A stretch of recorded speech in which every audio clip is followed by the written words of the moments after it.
What you're looking at here is my sale and profits report. It's somewhat detailed. For example, I've got my book title and all the clients who purchased that title grouped under that one title. And then of course the quantity sold for each client for that title, the total sold, and then what we have in stock and on order. And between these two, it would make up my total inventory. So if I want to go ahead and add a summary field that adds up these two fields, let me show you. Go ahead and right click in a blank area, go to the design view, and then there we go. We're in the book title footer section. That's where I want to add my total inventory.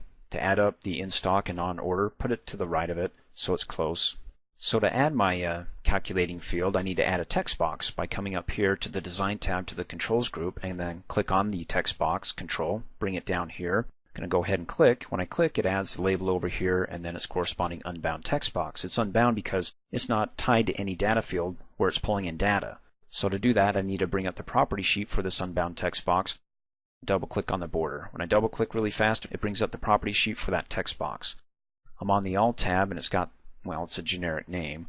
I can go ahead and delete that and say it's TB for text box, and it's the total inventory, however you want to spell it, whatever makes sense to you. And then down below in the controls source is where I go ahead and add my formula. Now because that cell's pretty small, I want to go ahead and zoom in on it so I can see everything when I'm done typing and not having part of it cut off here. So I'll hold down the Shift key and hit the F2 key, and it zooms in so I've got more space where I can see what I'm doing.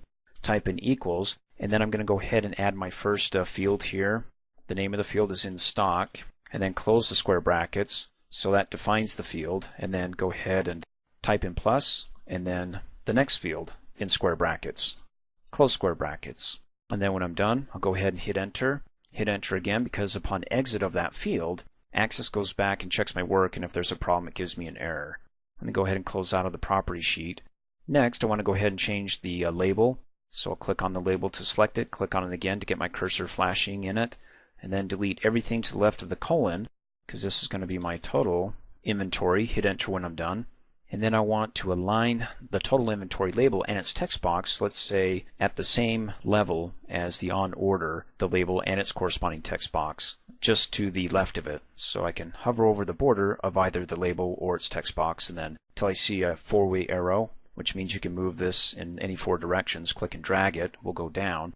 And if I can't quite seem to just get it aligned right, as you recall in an earlier training video, we can have Access help us out to align this. In other words, I would like to align these two fields at the top with these other two.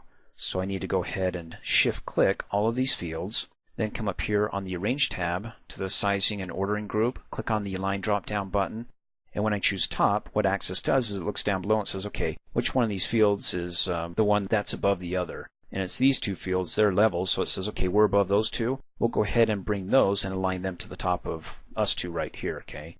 So when I click top, it aligns it to the top of those. It looks good. Click off in a blank area, and then I want to be able to bring this text box actually closer to its label. So hover over the upper left-hand corner, click and drag it, try to keep it a little bit straight. Click off, looks good. Now the other thing is that I'm looking at the color, and I would like it to be the same color, the same formatting. So what I can do is one of two things. I can either go ahead and select this and find out where the color is on this, and then go ahead and apply it to that. So to do it, go ahead and double click on the border to bring up its corresponding property sheet. On the Alt tab to the for color, that's the code. It looks like a web coloring code. In any case, you can go ahead and copy that, and then come over here, select that, and paste it in its for color. Or, let me close out, you can use the Format Painter. Come up here on the Format tab, and there's the Painter. What it does is that first you select the format that you want to copy. Now when it copies the format, it's not just copying the color here, it's copying any other formats that are being applied to it, so you want to be careful. But because it's a label and I don't think it has really any other formats that are going to bother me, I'm going to go ahead and click on the paintbrush. As soon as I click on it, it copied the format of the label that I have selected.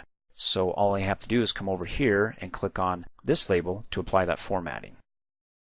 We want to apply that formatting again from the label. Now if I do it to the text box, I select this one, I apply its formatting over onto this text box. Again, I'm not sure what the formatting would do. It may screw things up. I mean, the only way to find out is to select it, click on the Format Painter, come down here and click on the text box, and it bumped the label out, and that's annoying. So I think I'm just safe if I stick with the label, select it, click on the paintbrush, and apply that formatting over to the text box, okay? And we'll see what it looks like when we go to the report view to see if we like that formatting. It should be okay. Let's go ahead and right click and go to print preview, because what you see here is what you're going to get. So there's, okay, on order, total inventory, and then it has, wow, it's way out there. So it looks like it's aligning it to the right, the text. So maybe I to the left to bring it closer here. You know, make some formatting changes here, right click.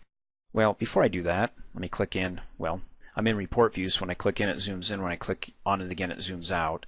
But maybe I want to be able to put a line here that separates this section from that section, or this group from that group. So let me right click, go to the design view, and like I said, when I select this field here, I think, let me go to the format tab. You see it's aligning the text to the right of the box all the way over to the right. That's why it's so far away. If I want it closer, then we can go ahead and align it to the left hand side. So like I said, you want to be careful because it copied not only the color format but also the alignment format. Well, I mean from the label. I'm not sure what other formats are applied to the text box here. That's why I quickly undid it and applied the format from the label, because it didn't seem to be that screwed up or would cause such a difference when I applied it to my text box here. Okay, let's go ahead and add a line down below in the book footer section. So after we're done with this section, when it goes to the next section, you know, the next book title, we got it separated by that line. So to do that, come up here on the Design tab, go to the Controls group, click on the More button. There's the line, click on it. Then come down here, click. It adds a line, but I want to drag it. And if I drag it this way, it's no longer a line, it's a box, or, well, okay. It actually, when you let go, becomes a very thick line. I don't want the line that thick. So I want it so thin, well, you can't even see it, but when I let go, then you can see it, okay?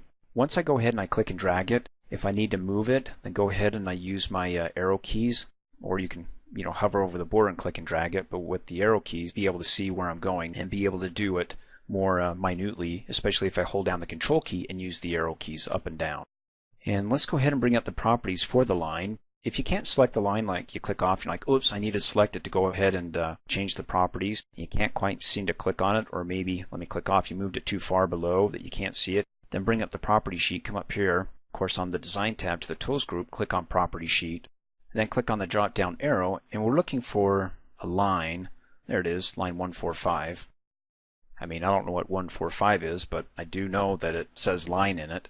Once we have it selected, then I can go ahead and change the border style. Click in it from transparent, click on the drop down arrow, and let's do dashes. Why not? And then how about the color? Right now when you click on it, it says no color, but you click on the build button, you can select any color you want. If I want it to be the same color as these text boxes down below, or it's got that kind of burgundy color to it, go ahead and select one of them. Of course, it updates the property sheet here, and I'm looking for the 4 color. Copy the 4 color, click and drag to select it, or just write it down, #7, but it's easier to go ahead and select it and do Control C to copy. Then go back and select your line if you can select it, otherwise click on the drop down arrow here and choose your line 145. And then come back here for the border color, select it, Control V as in Victor to paste it, hit enter, updates it. Let's go ahead and right click, go to the report view, and hey, that's pretty nifty. And of course you can drag your line out a bit further if you don't like it so short and you want it just aligned up with the field here. Then as you scroll down, separating each one of them, each section. Like I said, you can right click and go back to the design view, select your line, and hit the left arrow key to move it over so it's aligned up to the customer name.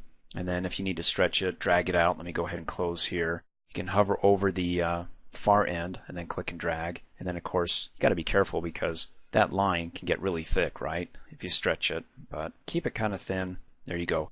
And if you're having a hard time with the mouse by clicking and dragging and you just want to go ahead and stretch it and not make the mistake of not getting it just thin enough, and go ahead and hit undo, then go ahead and double click to bring up the property sheet for it, and then just come over here on the Alt tab and change the width and say I want it to be 6 inches. That way you don't have to worry about clicking and dragging it to stretch it open to get just the right width. And then also the height. Right now it's 0. I mean, if you click and drag it and you stretch it up to a ½ inch, then come back here and say you want it to be 0, so it just looks like a line there. Thanks for watching. Hey, as a quick reminder, if you like my video, please give it a thumbs up. You can also click on me and subscribe to my channel to get notified of the latest videos. And for great specials on my products, please see the description below this video.